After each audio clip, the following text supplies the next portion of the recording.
ব্যারাকপুর পৌরসভার ১৩ নম্বর ওয়ার্ডের অন্তর্গত আলী হায়দার রোড বাচস্পতি পাড়া সহ বেশ কয়েকটি এলাকায় ব্যারাকপুর লোকসভা কেন্দ্রের তৃণমূল কংগ্রেস প্রার্থী পার্থ ভৌমিকের সমর্থনে লাগানো ফ্লেক্স ছেড়ে দেওয়ার অভিযোগ বিজেপি আশ্রিত দুষ্কৃতীদের বিরুদ্ধে। ঘটনার খবর পেয়ে ঘটনাস্থলে পৌঁছান ব্যারাকপুর পৌরসভার ১৩ নম্বর ওয়ার্ডের পৌরপিতা তথা তৃণমূল কংগ্রেস নেতা সুরেন্দ্র কুমার ভার্মা। তিনি অভিযোগ করেন বিজেপি আশ্রিত দুষ্কৃতীরা এই ঘটনার সাথে যুক্ত। এটা ব্যারাকপুর ১৩ নম্বর ওয়ার্ড আলী হায়দার রোড। প্রত্যেক দিন এইখানটা ৪টা-৫টা করে আমার পোস্টার, পার্থদার নামে যে পোস্টার আছে, ব্যানার, সেটা ছিঁড়া হচ্ছে। আমি এর আগেও বলেছি এই ওয়ার্ডটা, এই রোডটা, আলী হায়দার রোডটা খুবই বিজেপি ডমিনেটেড। এখানে বিজেপি হলিগঞ্জ ক্রিমিনালসরা থাকে। তারা রাত্রিরে মদ খেয়ে বাইক নিয়ে এরা রাত্রিরে বেরোচ্ছে, আমার পোস্টারগুলো ছেড়ে দিচ্ছে। মমতাদির মুখে গুটখা খেয়ে পিচ ফেলে দিচ্ছে। আজকে তো অনেক বাড়াবাড়ি করেছে এরা। আমার ওই তালপুকুর কাছারি বাগানে 2টো পোস্টার ছিঁড়েছে। বাচস্পতি পাড়া রোড আছে, বাচ্চাদের ক্লাবের সামনে 4-5টা পোস্টার ছিঁড়েছে। ব্যারাকপুরে সবচেয়ে সেন্সিটিভ ওয়ার্ড 13 নম্বর ওয়ার্ড হয়ে গেছে। এটা আমি প্রশাসনকেও আগে জানিয়েছি, উচ্চ নেতৃত্বকে জানিয়েছি, আজকেও জানাবো প্রশাসনকে। এখানটা একটা সিসি ক্যামেরার ব্যবস্থা হোক। আর কারা করছে রাত্রিরে, পুলিশ একটু নিজের ভিজিলেন্স লাগিয়ে, সার্ভিলেন্স লাগিয়ে সেটাকে ফাইন্ড আউট করুক। নাহলে ইন ফিউচার একটা বড় ঝামেলা হবে এখানটায় আলী হায়দার রোডে। বারবার প্রশাসনকে ইনফর্ম করছি কি স্যার একটু দেখুন, কিন্তু তারা আসছে, দেখছে, চলে যাচ্ছে। কোনো নিজের একটা, ওদের কোনো আউটপুট নেই, সোর্স নেই, কি একটা কারা করছে তাকে ফাইন্ড আউট করি, ধরি।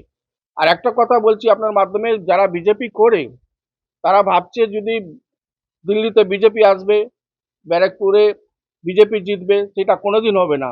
ব্যারাকপুরে পার্থদাই জিতবে, 2 লাখে ভোটে জিতবে পার্থদা। যত আমাদের পোস্টার ছিঁড়বে ততই আমাদের মার্জিন বাড়বে। আমরা কিন্তু কোনো ঝুট ঝামেলা আমরা করতে চাই না। আমাদের সেই কালচার নেই। কিন্তু বিজেপির কালচার হচ্ছে, সারা ভারতবর্ষ দেখছো, সেখানটা জাত পাত নিয়ে, ধর্ম নিয়ে সবসময় একটা পুরো ভারতবর্ষকে ডিস্টার্ব করেছে। যদি BJP once again if they are coming to power, it would be a disaster for the country. তাই বারবার মানুষকে নিবেদন করব কি নো ভোট টু বিজেপি। আর বিজেপি যারা করছে, যারা ক্রিমিনালস, তাদের বলছি সাবধান হয়ে যাও, নাহলে এবার আমরা কিন্তু বসে থাকবো না। এবার আমরা খুব কড়াভাবে স্টেপ নেব। অপরদিকে বিজেপির ব্যারাকপুর সাংগঠনিক জেলার মুখপাত্র আবিষ্কার ভট্টাচার্য তৃণমূলের করা অভিযোগ সম্পূর্ণ অস্বীকার করেন। তিনি ঠিক কি বললেন শোনাবো আপনাদের।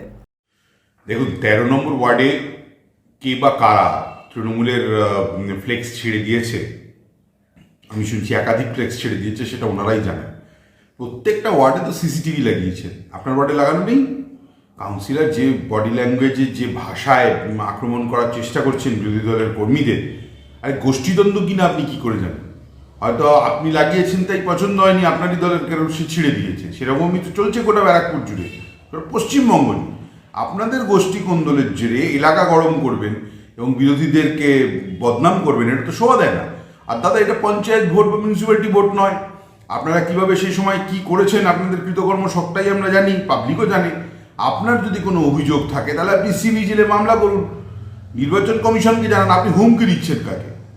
আর রইল পুলিশ রয়েছে, পুলিশ প্রশাসনকে বলুন যে যারা অপরাধী তাদের শাস্তি দেওয়ার জন্য। আর যদি এতই সমস্যা হয় তাহলে ফ্লেক্সের উল্টো দিকে সিসিটিভি লাগিয়ে রাখুন। আপনারা 12 নম্বর গেটে আমাদের ফ্লেক্স ছিঁড়ে রেখেছেন, আমরা তো আপনাদের দিকে অভিযোগ করিনি, আমরা সিভিজিলে মামলা করেছি। যদিও কৃতকর্ম এই ফ্লেক্স ছেঁড়ার সংস্কৃতিটা আপনারাই সৃষ্টি করেছেন, কারণ আপনারা সুস্থ গণতান্ত্রিক পরিবেশ কোনো পরিস্থিতিতে মেনে নিতে পারেন না, এটা আপনাদের সমস্যা। অতএব অযথা একে ওকে দোষ না দিয়ে যে পদ্ধতির মাধ্যমে কমপ্লেন করা উচিত সেখানে যান, সুস্থভাবে কমপ্লেন করুন, সুস্থ রাজনৈতিক পরিবেশ ব্যারাকপুরের বুকে বজায় রাখুন। ব্যারাকপুর থেকে সৈকত গঙ্গোপাধ্যায়ের রিপোর্ট, চ্যানেল 24/7।